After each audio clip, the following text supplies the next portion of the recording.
요엘 세 번째 묵상입니다.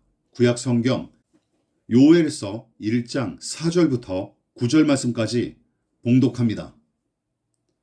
팥중이가 남긴 것을 메뚜기가 먹고 메뚜기가 남긴 것을 느치가 먹고 느치가 남긴 것을 황충이 먹었도다.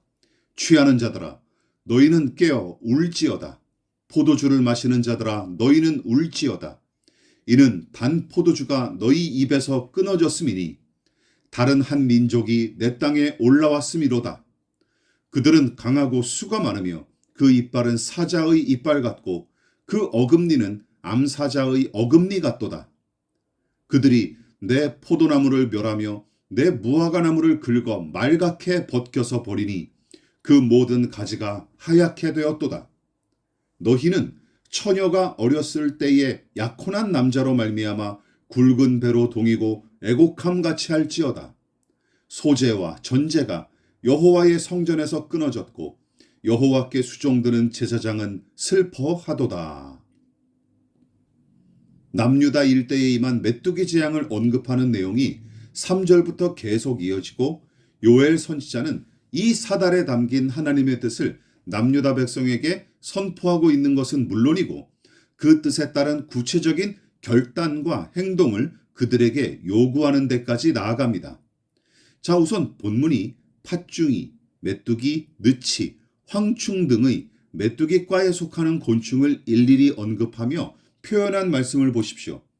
그렇다면 동일한 메뚜기과의 곤충을 다른 용어로 언급한 까닭은 무엇일까요? 아마도 그 일대에 막심한 피해를 입혔던 메뚜기의 종류를 일일이 언급했을 가능성이 있고 혹은 장차 철저하면서도 광범위하게 이루어질 심판을 강조하기 위한 표현 방법일 수도 있습니다.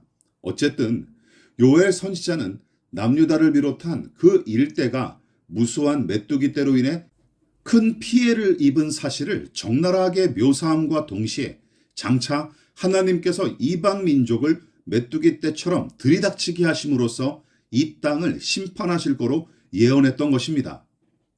또한 메뚜기 떼가 껍질까지 갉아먹은 농작물로 묘사한 포도나무와 무화과 나무는 이스라엘 민족이 중요하게 여기는 대표적인 과실수인데 그 나무의 껍질까지 벗겨져 아예 열매를 맺을 수 없는 상태까지 이르렀다는 것은 당시 남유다의 농작물이 메뚜기 떼로 인해 실제로 매우 큰 피해를 입었고 더불어 장차 이 땅에 임할 심판의 막중함을 준엄하게 경고하는 재료로 동원된 것입니다.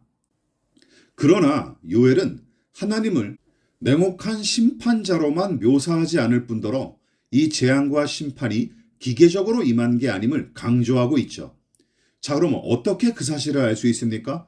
바로 재앙으로 망가진 남유다 땅을 내 땅으로 그리고 껍질까지 벗겨져 망가진 과실수들을 가리켜 내 포도나무와 내 무화과나무로 부르신 것을 보십시오. 즉 요엘은 하나님께서 허락하고 작정하신 재앙과 심판이지만 이 재앙과 심판이 그분의 슬픔과 아픔을 머금고 일어난 일임을 분명하게 지적하는 거예요. 그렇다면 요엘은 이 재앙과 심판의 원인을 무엇으로 진단했습니까? 이 예언서의 서두가 지적한 바는 크게 두 가지예요. 우선 이 백성이 당시의 풍요와 안락에 취해 제 소견에 옳은 대로 행했거나 혹은 우상과 미신 숭배를 비롯한 배교 행위에 도취되어 하나님을 등한시했던 것 같고 그로 인해 하나님께 드리는 제사와 예배가 아예 중단되거나 혹은 그저 형식만 겨우 유지했던 것처럼 보입니다. 자, 그럼 이쯤에서 선지자가 이 백성에게 요구한 것은 무엇입니까? 거창한 구호가 난무하는 종교개혁이나 무수한 사람이 모이는 대규모 집회 따위가 아닙니다. 선지자는 가장 원초적이면서도 기본적인 반응을 요구해요. 깨어 울지어다. 너희는 울지어다. 굵은 배로 동이고 애곡함 같이 할지어다. 즉 자기들의 불신앙과 불순종, 불법과 불의가 판치는 이 공동체, 짐승과 방불한 모습으로 육체의 소욕만 따라 행하는 개인과 집단, 거짓과 탐욕과 위선으로 점철된 채 형식만 남겨진 종교, 가난한 자와 약한 자들을 짓밟고 사고와 재앙의 피해자들을 조롱하며 멸시하는 권력자들 등등, 이 부조리한 현실을 똑바로 직시하고 남편을 잃은 미망인처럼 애통하기를 요구합니다.